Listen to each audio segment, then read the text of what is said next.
வணக்கம் உறவுகளே, மற்றொரு காணொளியில் உங்களை சந்திப்பதில் மகிழ்ச்சி.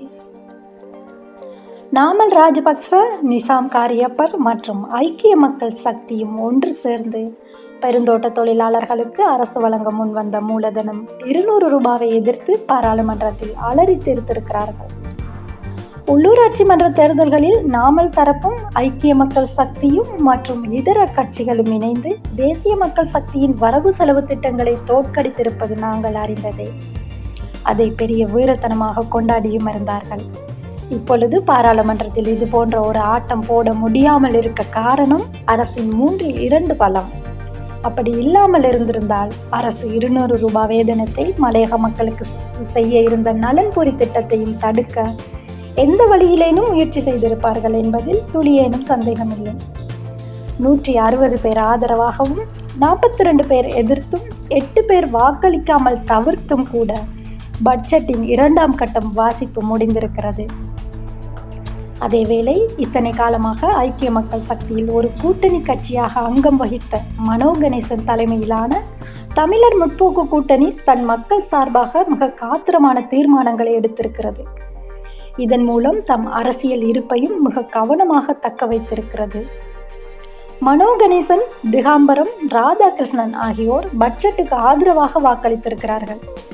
பட்ஜெட் வாக்களிப்புக்கு முதல் நாள் சிரச தொலைக்காட்சியில் இடம்பெற்ற அரசியல் நிகழ்ச்சியில் பேசிய மனோ கணேசன், ஐக்கிய மக்கள் சக்தி எந்த நிலைப்பாட்டை எடுத்தாலும் எமக்கு பிரச்சனை இல்லை என்றும், சிலர் வாய்க்கு வந்தபடி அபிப்பிராயங்களை தெரிவிப்பதில் தமக்கு எந்த கவலையும் இல்லை என்றும், வேலை செய்கின்ற மக்களுக்கு ஏதாவது கிடைக்கிறது என்றால் தான் பூரண ஆதரவை தெரிவிப்பதாகவும் தெரிவித்திருந்தார்.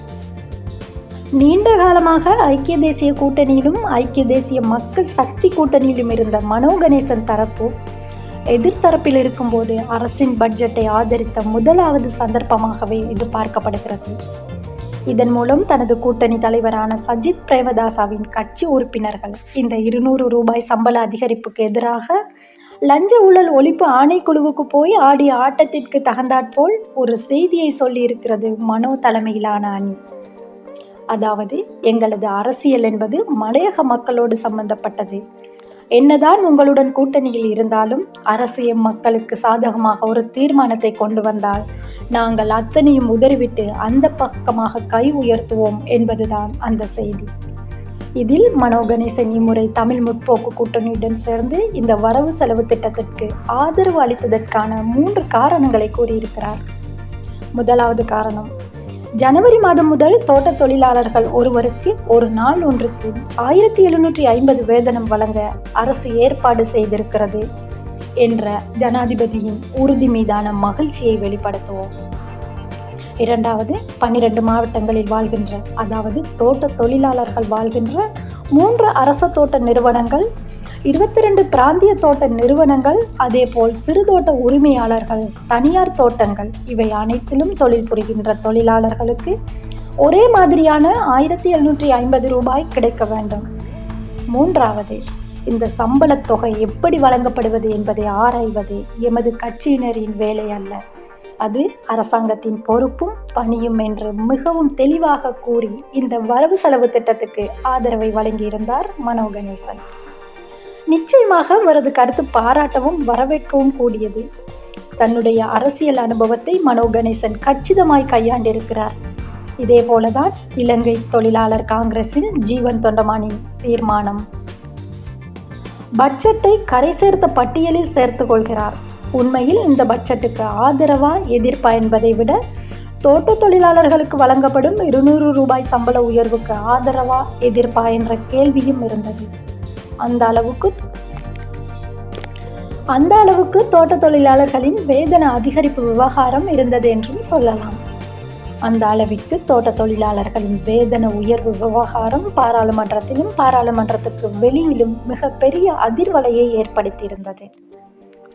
ஒரு நாளுக்கு 1350 ரூபாய் வேதனத்தை பெற்றுக்கொண்டிருந்த தோட்ட தொழிலாளர்களுக்கு இந்த வரவு செலவு திட்டத்தில் 400 ரூபாவால் அதிகரித்து சம்பளம் உயர்த்தப்பட்டது.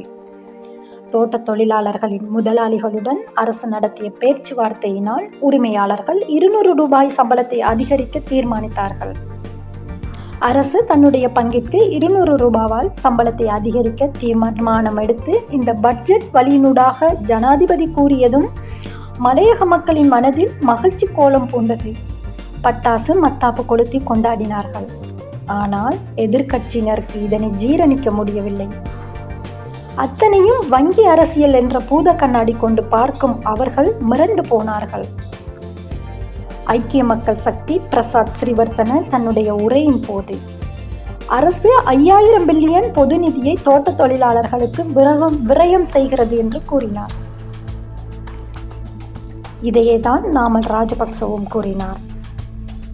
எல்லாவற்றுக்கும் கருத்து சொல்வதில் முஜிபுர் ரஹ்மானிடம் தீவிர போட்டியில் இறங்கியிருக்கும் நிஜாம் காரியப்பரும் இதையேதான் கூறினார். இந்நாட்டின் முதுகெலும்பாக இருக்கக்கூடிய தோட்ட தொழிலாளர்களுக்கு, மிகவும் வறுமையில் வாடும் மக்களுக்கு, விளிம்பு நிலையில் இருக்கக்கூடிய தோட்ட தொழிலாளர் வர்க்கத்திற்கு இந்த அரசினால் கொடுக்கப்படும் 200 ரூபாவை கூட ஒரு சிறுபான்மையினராக நிசாம் காரியப்பரால் புரிந்து கொள்ள முடியவில்லை என்பது இதிலிருந்து திட்ட தெளிவாகிறது. ஆனால் முஸ்லிம் காங்கிரசின் ஹிஸ்புல்லா தன்னுடைய உரையின் போதே தோட்ட தொழிலாளர்களின் சம்பள உயர்வை அதிகரித்தமைக்கு அரசை பாராட்டுகிறேன் என்று கூறினார். இப்படி சொன்ன ஹிஸ்புல்லா கூட வாக்களிப்பின் போது ரிஜாட் பதிருதீனின் கட்சி பட்ஜெட்டை எதிர்த்து வாக்களித்து இருக்கக்கூடிய ரஹூப் ஹக்கீம் நாட்டில் இல்லை என்று சொல்லப்படுகிறது. இத்தனையும் பேசிய நிசாம் காரியப்பர் உட்பட எந்த ஒரு முஸ்லிம் உறுப்பினருமே பாராளுமன்றத்தில் இருக்கவில்லை என்பதும் குறிப்பிடத்தக்கது. அதாவது இந்த நாட்டின் முதுகெலும்பாக இருக்கக்கூடிய தோட்ட தொழிலாளர்களின் 200 ரூபாய் சம்பள உயர்வுதான் இப்பொழுது இவர்களுக்கெல்லாம் கதாநாயகனாக இருக்கிறது. அதாவது இந்த தோட்ட தொழிலாளர்களின் சம்பள உயர்வு எதிர்ப்பவர்களின் அபிப்பிராயம் என்னவென்றால், வரிகட்டும் மக்களின் பணம் அனாவசியமாக வீண் விரயமாகிறது என்பதுதான். அதாவது தோட்ட தொழிலாளர்கள் இருந்த இடத்தில் இருந்து கொண்டு சாப்பிடுகிறார்கள் என்றுதான் இவர்கள் நினைக்கிறார்கள் போல. தோட்ட தொழிலாளர்களுக்கு தாங்கள் வாங்கும் ஒவ்வொரு பொருட்களும் அவர்களும் வரி கட்டி கொண்டுதான் இருக்கிறார்கள். அதாவது தோட்ட தொழிலாளர்களும் தாங்கள் வாங்கும் ஒவ்வொரு பொருட்களுக்கும் வரி கட்டி கொண்டுதான் இருக்கிறார்கள் என்பதை அவர்கள் அறிந்திருக்கவில்லை போல. 12 வருடங்களுக்கு முன் கோல்பேசிலும் கண்டியிலும் பொது போக்குவரத்தை நிறுத்தி கார் ரேஸ் போன நாமல் ராஜபக்சவிற்கு பொதுமக்களின் நேரமும் அரச வளங்களும் பாதிப்படைந்தது தெரியவில்லை போல. இப்போதெல்லாம் நாமல் ராஜபக்சவின் குடும்பத்துக்கு எதிரான வழக்குகள் எல்லாமே பொதுமக்களின் சொத்து விபரமானதுதான். இப்படியெல்லாம் இருந்த நாமல் ராஜபக்ச இன்று தோட்ட தொழிலாளர்களின் 200 ரூபாய் சம்பள உயர்வை வீணென்று நினைக்கிறாரா என்பதுதான் ஆச்சரியமாக இருக்கிறது. இப்படிப்பட்டவர்கள் எல்லாம் மக்களின் வரிப்பணம் பற்றி பேசக்கூட தகுதியற்றவர்கள் என்பது நிதர்சனமான உண்மை. இலங்கைக்கு அதிகளவு வெளிநாட்டு செலாவணியை ஈட்டித் தரும் துறைகளை வரிசைப்படுத்தினால் முதலாவதாக இருப்பது வெளிநாட்டிலிருந்து தொழில் புரிந்து அவர்கள் அனுப்பும் பணம் தான். இரண்டாவது இடத்தில் இருப்பது ஆடை தொழிற்சாலைகள் ஈட்டித்தரும் அந்நிய செலாவணி. மூன்றாவது இடத்தில் இருப்பது தோட்ட தொழிலாளர்களின் உழைப்பில் ஏற்றுமதியாகும் தேயிலை, கோப்பி போன்ற பண்டங்கள் அள்ளித்தரும் அந்நிய செலாவணிதான். இதற்கெல்லாம் அடுத்துதான் சுற்றுலாத்துறை இருக்கிறது. கொரோனா காலத்தில் அத்தனையும் முடங்கி போன போது இந்த நாட்டை முதுகில் தாங்கியவர்கள் இந்த தோட்ட தொழிலாளிகள் தான். அன்று அவர்கள் மட்டும் இல்லை என்றால் கொரோனா காலத்திலேயே இந்த நாடு வங்குறுத்தாகி இருக்கும். தனியார் கம்பெனிகளில் வேலை செய்யும் தோட்ட தொழிலாளர்களுக்கு சம்பளத்தை ஏன் அரசு அதிகரிக்க வேண்டும் என்று கேட்கிறார்கள். தொழிலாளர்கள் இந்த நாட்டின் பெருமதிமிக்க சொத்துக்கள் என்பதை இவர்கள் மறந்துவிட்டார்கள் போல. மற்றொரு காணொளியில் சந்திப்போம். நன்றி.